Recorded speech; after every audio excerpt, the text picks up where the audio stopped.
Welcome to the Leadership Tea, where we help you understand what it takes to get to the executive level and also what it takes to thrive once you get there.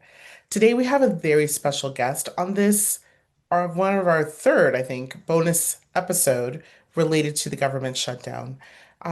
We have with us Afua Riverson, who is a digital marketing strategist and communications expert. I've had the honor and the privilege of working with her in the past. She is smart, she is professional, she is honest, she's always at the cutting edge of what it means to be an expert in this space. And so I'm really honored for us to bring her here today to share a little bit about how she is using this time and this moment to think more expansively about what are her professional goals and dreams and what is it that she hopes for herself in the future. And I think that's going to be instructive for all of us. And I'm really excited that Shelby and I can join her today. But before we dive into that element of our conversation today, I thought that Shelby and I could share a little bit about how this week has been for us. You've heard us talk about the impact of the shutdown directly on our families and how that has been tough to navigate. I think for me, this week has been one in which I have really purposefully I've been very intentional. And it's been hard, but very intentional about thinking positively about the future and thinking about all of the great things that I've built and the great things that I am capable of, and really trying to execute and really trying to bring that vision into into reality. So for me, it's been about taking in what's the word I'm looking for? Maybe taking an inventory of all that I have built over the last couple of years and all of the experiences that I've had that are going to help me navigate through this moment and really having a future focused kind of attitude about that. I'll stop there. And Shelby, what are thoughts that you might have on this? I appreciate what you said about future focused and thinking about what you want to build. I'll admit that there were a few moments during the past week where you were my personal cheerleader. There were some days where I was just like, ooh, I don't know. I don't know if I'm gonna make it. I don't know how this is Me all too. gonna fly. And having your positive energy was definitely a balm for me. So I appreciate that, and I appreciate. This is why we always say community is clutch because you need Mhm. people in your corner reminding you of who you are and what you can do in order to overcome, a lot of the obstacles that we're facing right now. I would say over the past week, I was reminded that even though we are living in a time where we are impacted by the federal government shutdown and a lot of people in our network are going through it, this is a moment in time, and time is precious, time is short. I was reminded of that during the past week when one of my favorite musical artists passed away, DeAngelo. That hit me. I was That like, hit me. man, Yeah. DeAngelo, like he And was a central figure in my like coming of age as a yes. college student, as a young adult. Yeah. And the fact that he passed away at just the age of 51, It's crazy. that struck me. And it was a reminder that life is short. Life is short. And even though we're going through a time that, sucks, frankly, we need to remember to hold on to the people that we love, the people who mean something to us, and make sure that we're not taking them for granted. Um, and in addition to just listening to a lot of D'Angelo's music this week to kind of comfort me, it reminded me that music is also a source of comfort, especially right now when I don't want to watch the news, I don't want to hear all of the terrible things that are happening, and the fact that Congress is still stalled on what to do regarding the budget and everything. Music is an escape. And so I found myself listening to a lot of D'Angelo, a lot of 90s R&B. Let me tell you, the 90s were like that was a Like, decade. I don't know about most of our listeners, but and no offense to those who were born at a different, different time frame, but the 90s, when it comes to just like neo soul and true rhythm and blues, man, you can't.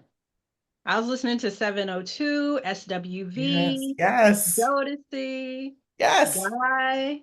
I mean, it just took me back to a really happy place. And honestly, that helped me get through last week. So, music. Yeah, I want to remind our listeners, definitely. music is a source of comfort in times that are stressful. 100%. I've been listening to a lot of DeAngelo. May have been watching a few videos too. Yeah, Can't. right. But, that did hit me, and I've just been really struck by um, how time has flown. Like, I Yeah. still feel like I'm in my 20s. Hmm. Um, and how we really need to take advantage of each day that we're here and live it to the fullest and be curious about it Yeah. and explore and look at the legacy he left because of the passion that he felt each day. And it took him 4 years to write, produce Voodoo. Hmm. 4 years And in between the first and second albums, and then like 70, I don't know, it was a lengthy period between albums really, 2 and 3. It was a when very you're long time. putting like together something for 4 years, right? And you don't know fully how the world's going to receive it. Is it going to be worth all the Yeah. effort? Like, what is success? How are you defining it? And it makes me, I spent a lot of time this week thinking backwards and thinking, okay, I've spent a couple of years building what I have now, slowly, brick by brick, very intentionally, very Mhm. meaningfully. And I know I have a solid foundation. Um, and I didn't know then where I would be now, but I still built. I'm trying to kind of follow that D'Angelo example, right? Yes. Yep. Yeah. I, I think that's an excellent segue to what we want to talk to our guests today about. Afua, thank you so much for joining us. We know that, this time for you, our colleagues, for a lot of people, is filled with a lot of emotions and stress. And as Belinda mentioned, when we think about what we're building for and how we can focus on the future instead of being stuck in the moment of right now. I'm just wondering, as you think about, your life, your goals, your aspirations, and as you think about just all the craziness that's happening in the world right now, if you had nothing to lose, and so many of us are in a position right now where it's like, okay, let me just try this. But I just want to ask you, if you had absolutely nothing to lose, what would you do? What would you try? Well, first, thank you so much for the opportunity. I am a fan and listen all the time to the podcast. So, very grateful for being able to speak with you guys during such a complex time. And I would say that's such a great and deep question. The first thing that came to mind was being a creative director and or also in the fashion industry and designing. Although I went on to study political science and public policy, a lot of that was informed by my parents, who, you know, came from Ghana. And so I'm first gen and the oldest of five, native to the DMV. And so I felt an extra pressure to be everything that they wanted me to be. And it honestly wasn't until last summer, due to some health issues, and I was on FMLA, where I really had to sit with myself and ask myself, who are you outside of the titles and the projects that you've done? Um, like, who is Afua outside of being a sister, a funtie, as I like to call it, a fun auntie? Um, and it took me a while to get there. And I soon discovered that after I had graduated from my master's program, I just went on this like endless cycle of just trying to climb up the ladder within my profession, not even kind of taking in everything around me because I'm trying to get people to feel as if their sacrifice was worth it. And I'm grateful for that. And, as I climb the ladder, they're with me. And as I sat in it, I actually was connected and reconnected with Belinda. And I was on the struggle bus. I was on the struggle bus emotionally, mentally, and physically. And what I will never forget is how she lent out her hand. We hadn't seen each other in maybe a year or 2 years. But as soon as she saw me, she was just like, please call me. Like, are you okay? And I'm like, no, you're busy. Like, you're amazing. You're doing podcasts and stuff. She was just like, if you don't call me, okay. And I needed that nudge because it's very hard for me to ask for help. Um, Also because my standard is being in survival mode. And so I took her up on the offer, and it was so timely. One of the first questions that she asked me was, okay, if it were outside of, your background in policy and government, if you could create a life, what would that look like? And I really had to dig back to like when in my life I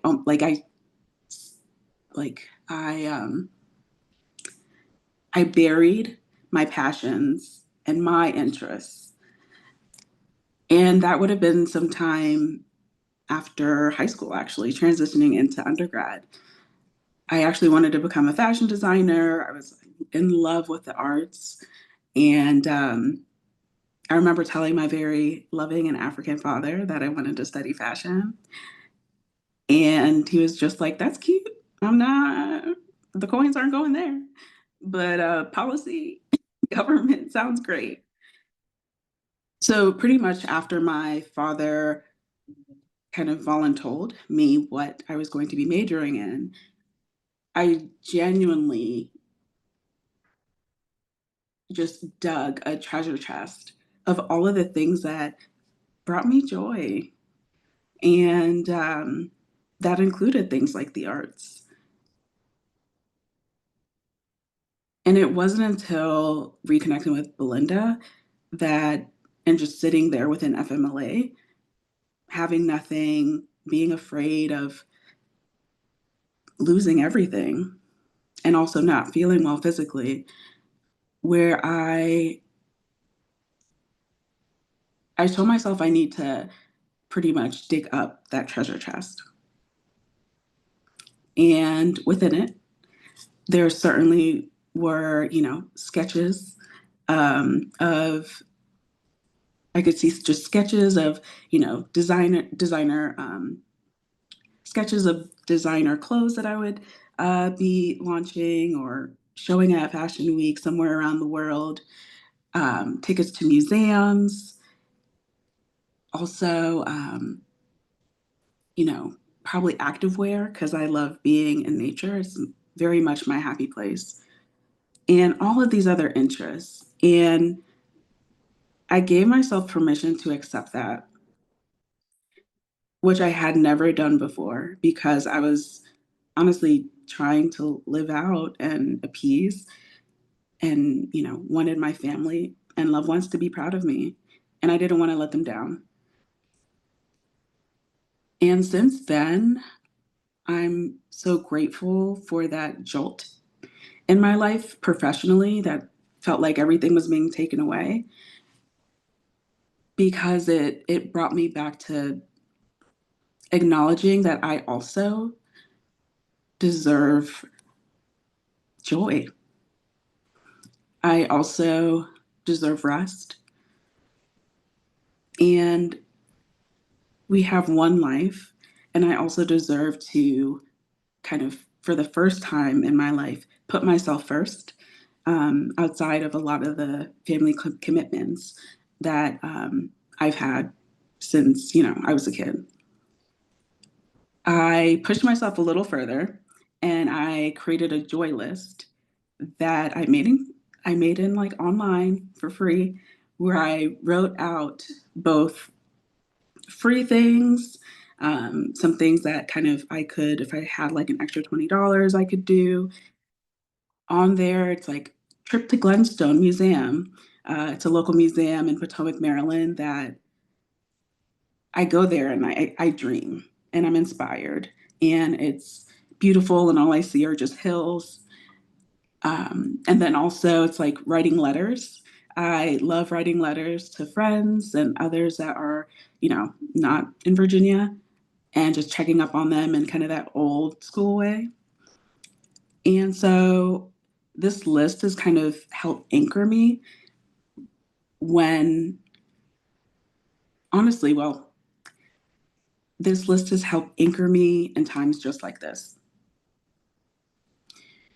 where it's easy for me and my mind to wander. It's easy for me to want, it's easy for me to,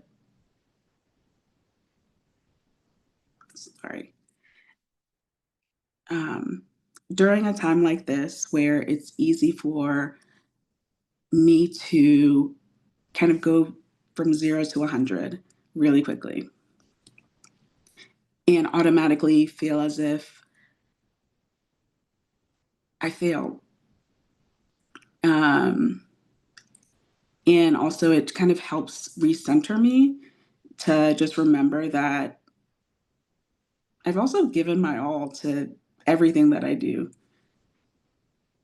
And again, I also deserve in my life, even if it's at 35, um, some of those things such as joy. Um, so yeah, sorry, that was like all over the place.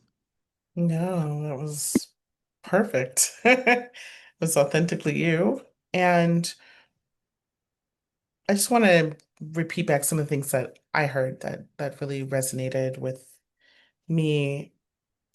I heard you talk about the weight of responsibilities and expectations that you felt from friends and family. And I I heard you mention that you felt for a long time that you were just kind of in survival mode and that you were just kind of doing what was expected. But that as you have come to greater awareness about what brings you joy, what your authentic self is, it is rooted in the arts, it is rooted in fashion. You've come to accept that about yourself. And I loved how you said that you um, deserve joy and you deserve rest. And rest is something that came up in a recent episode we had as well, our episode with Dr. Kimia Imani Jackson. And talk about putting yourself first. I love your joy list. Something I haven't heard Thanks. before, but I think that that is really exceptional and how it anchors you. So, given that level of clarity that you have now, and being a little more conscious of what it is that you want, what is holding you back from reaching that, and why? That's a really great question. Um, a lot of this comes from, sorry, a lot of this comes from my formative years and or culturally, where sometimes you're seen, but you're not heard. Um,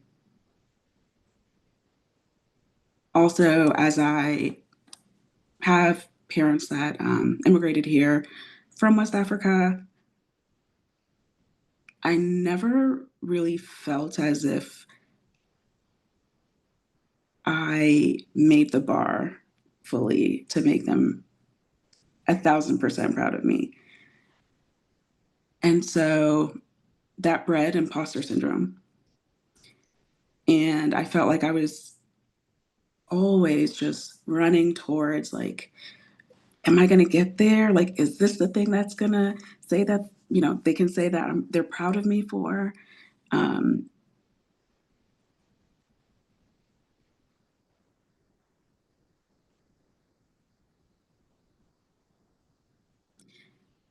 and in hindsight, I have had to unpack how much that's actually hurt me, um, both professionally and personally. When you think about, oftentimes it's hard for me to advocate for myself. I naturally put others first, and I do that with my whole heart. And it also makes me think of community. And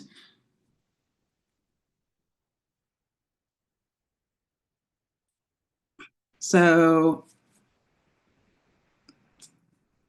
a lot of that is connected to the treasure trust example that I shared a few minutes ago. And without cheerleaders and loved ones, honestly affirming and celebrating me, even during seasons such as like when I was on FMLA and couldn't, I had nothing to give, honestly. It was their voices, it was their calls, it was my niece's laughs that reminded me that I'm not an imposter and that no matter what happens, I'm going to be loved.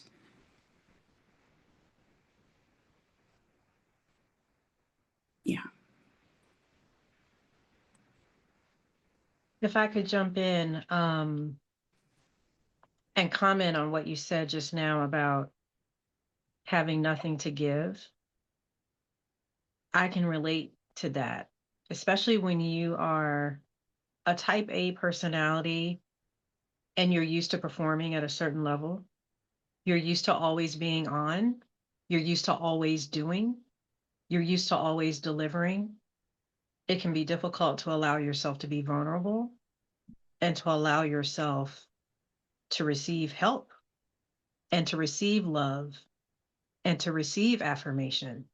You mentioned that sometimes you felt that you were never meeting the mark of making your parents proud. And I wonder, as you reflect on your journey, if you're really being honest with yourself, have you given yourself the space to be humble enough to receive that affirmation, Mm-hmm. even if they were in a position to give it to you? Could you receive it? Right now, I would say yes. Um, and that ties back to, again, when I was in a season where I couldn't produce anything or I couldn't send money or help a sibling, they still showed up and they reminded me of what I had done professionally and on a personal level, you know, doing the work, going to therapy, um, really trying to unpack some of these things. And so, yeah, that would be my answer. Mm-hmm. I also love the example that you gave of the treasure chest, because I could picture in my mind like you looking through a chest filled with jewels, filled with treasures, filled with special abilities that are unique to Afua. And as you think about building your confidence, especially in a moment like this where there are so many forces that are conspiring to tear us down, quite frankly, I wonder, when you look through your treasure chest and you've had some time to reflect on who Afua is, what is your genius? Yes. Thank you for allowing me the space to further up. Sorry. Thank you for creating the space where I even can say this verbally. For the longest time, I was even afraid to just say these things that I'm even good at. I would ask everybody else, please, what am I good at? And through things like coaching, again, doing the work in therapy and things of that nature, I am now able to say that I am absolutely in love with creative directing. I love innovating. I love improving company culture and improving community. And all of those things kind of go back to what I was surrounded by when I was a kid. So whether it's a new team, whether it is, a community member, thinking back to how important and critical leaning on community was when sometimes my family didn't have anything. And what made those times bearable.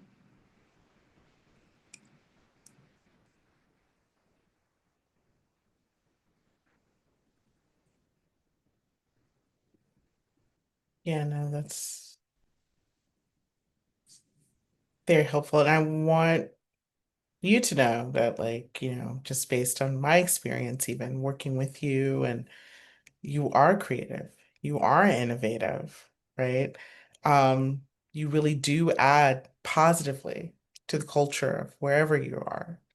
So you have those skills in spades, um, and you are also in such a wonderful space, and that you are now clear on what it is that drives you, what brings you joy, right? What skills you bring to the table and where you want to take that. Mm, Um, it's so hard to get there. You've done the work and it shows. And I mm, think that and it takes a lot of bravery to get mm, there, a lot of courage.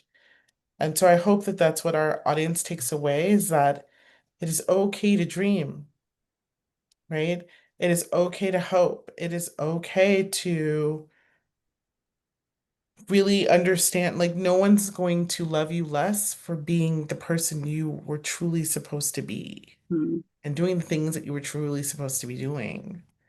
I, as I have made pivots in my own life, no one has said, Belinda, I can't be your friend anymore because you don't do that thing you were doing when I met you, yeah. right?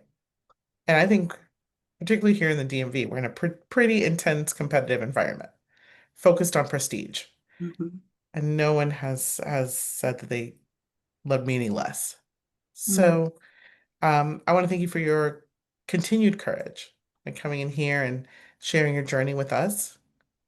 It truly has been insightful, and I know that it's helping me to step into this next week feeling even more hopeful and even more optimistic and even more focused on the idea of being laser focused on my dreams mm. and reaching them. Shelby, any thoughts before we let Afua go? No, I really appreciate your honesty and vulnerability, and I'm glad that you took advantage of the space that we created here on the podcast. That's really what Belinda and I try to do every week with a broader audience. But we decided, to take this risk, quite frankly, in talking to you and kind of live coaching you um, as part of our Shutdown series, just because we thought, let's put our gifts into action and talk to someone who is going through, pivots and has gone through a journey of self-discovery. So we really, really appreciate everything that you had to share with us tonight. Thank you so much. Thank you so much for having me. And I would encourage our listeners to take Afua's example and wisdom of having a moment to look through your own treasure chest. Use this moment of the shutdown, particularly for our listeners who are affected by the furlough. What is within your own treasure chest? What are some of the things that you have buried beneath that are worth resurrecting? And how can you use your gifts in a time when things feel bleak and dark? How can you bring light to a dark situation? How can you use your own treasures for good?